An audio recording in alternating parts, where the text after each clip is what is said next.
কোথাও কোনো দুষ্কৃতিকারী কোনো ধরনের সমস্যা তৈরি হবে না, ফ্যাসাদ তৈরি হবে না। এটা আমাদের দলের পক্ষ থেকে আপনাদেরকে বলতে আসছি। আপনারা কি সবাই নিরাপদে আছেন? কোনো সমস্যা আছে? কোনো সমস্যা থাকলে আপনারা এখানে যে কারোর মাধ্যমে আমাদেরকে জানাতে পারেন। আমিও আসি, এখনো যদি কিছু জানানোর থাকে আমাকেও জানাইতে পারেন।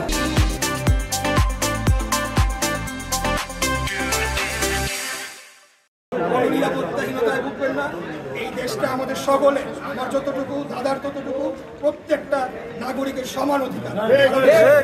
ঠিক আছে, আপনারা বুক ফুলায় চলবেন, মন্দিরে আসবেন, আপনাদের পূজা অর্চনা করবেন, বুক ফুলায় বাসায় থাকবেন, আপনারা ব্যবসা প্রতিষ্ঠানে যাবেন। যেই দল করুক, আমি স্ট্রিক্টভাবে নির্দেশনা দিচ্ছি, বিএনপি, আওয়ামী লীগ, যেই দলই করুক, কারো বাসায় যাতে কোনো ধরনের সমস্যা তৈরি না হয়, কারো ব্যবসা প্রতিষ্ঠানে যাতে কেউ কোনো ধরনের সমস্যা তৈরি না করে, এটা আমি স্ট্রিক্টলি নির্দেশ দিয়ে গেলাম। বিশেষ করে যদি আমাদের দলের কেউ এটার মধ্যে কোনোভাবে জড়িত পাওয়া যায়, তাহলে কিন্তু কি হইতে পারে আমার মেজাজ তো আপনারা জানেন। তৃতীয় কিছু দুষ্কৃতকারী থাকতে পারে, ডাকাত, চোর, যাই ক্রিমিনালরা আছে, তাদেরকে সম্মিলিতভাবে আমাদেরকে প্রতিরোধ করতে হবে, যাতে করে কারোরই নিরাপত্তার সৃষ্টি, নিরাপত্তাহীনতা সৃষ্টি হয়। এটা হলো আমাদের যারা নেতা কর্মীরা, তাদের প্রতি বললাম। আর যারা বাসিন্দারা আছেন, ভাইরা, আপনারা নিশ্চিত থাকেন, আপনাদের কোনো সমস্যা হবে না। দেশে কোনো এমন পরিবর্তন আসে নাই যে আপনাদেরকে মনে করতে হবে যে এই দেশে কি আমরা আসি, আমরা ঠিক মতো থাকতে পারবো কিনা। অবশ্যই পারবেন, এটা নিশ্চিত করার দায়িত্ব আমাদের সবার। আমাদের এখানে আসছে আমাদের বিএনপির নেতা, কিন্তু এই যে সন্ধ্যা সকালে লোকজন থাকতো, আমাদের মন্দিরে প্রচুর লোক থাকে, তারাও শুদ্ধ, এলাকার লোকজনও শুদ্ধ, যেহেতু সকালে আজকে শুক্রবার কোনো সমস্যা কিছুই হবে না। আমরা যেভাবে ছিলাম শান্তিপূর্ণভাবে সেভাবেই থাকবো।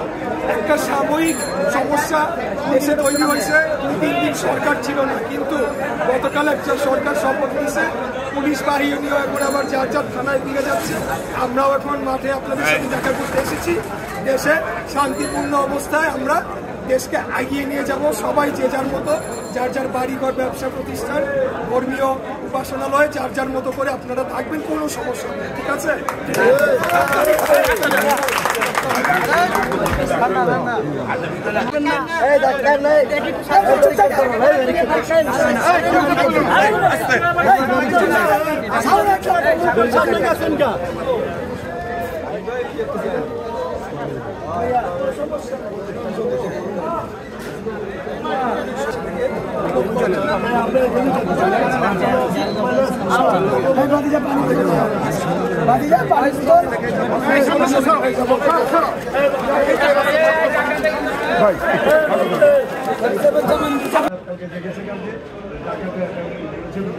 কয়েকজন ধরা গেছে, এই জন্য আমি বলবো যে আপনারা যে আমাদের পাশে থাকে, আমাদের কোনো চিন্তা নেই। লোকজন ছাড়া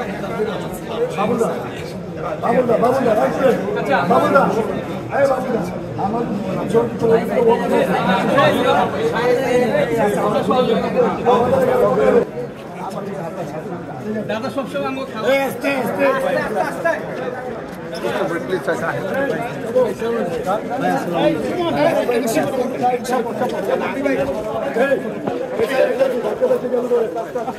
যে সমস্যা হচ্ছে, আমরা পুরো ফ্যামিলি বউ বাল বাচ্চা নিয়ে সবাই আমরা নামছি।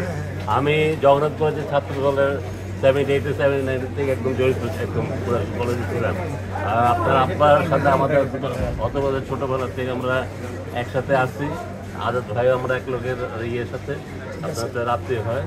আর আমাদের এই ছোট্ট জায়গাটা দেখবেন, এটা আমার বন্ধু বান্ধব, হ্যাঁ, আসছি আপনাদের সাথে। এখন আমাদের ইমিডিয়েট যেটা কাজ হচ্ছে যে আগামী 2-3 দিনের মধ্যে সরকার আবার প্রশাসন তারা বসছে, প্রশাসন কাজ শুরু করে রাখি, কিন্তু আমাদের নিরাপত্তাটা নিশ্চিত করে, নাহলে তো সব অর্জন দুঃশ্বাস হয়ে যাবে।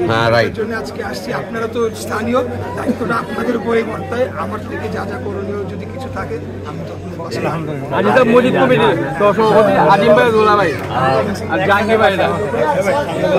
আমি আবার পরিবারের কিন্তু অবশ্যই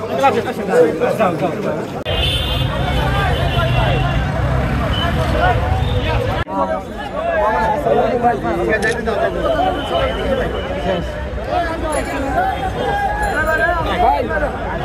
উঠেন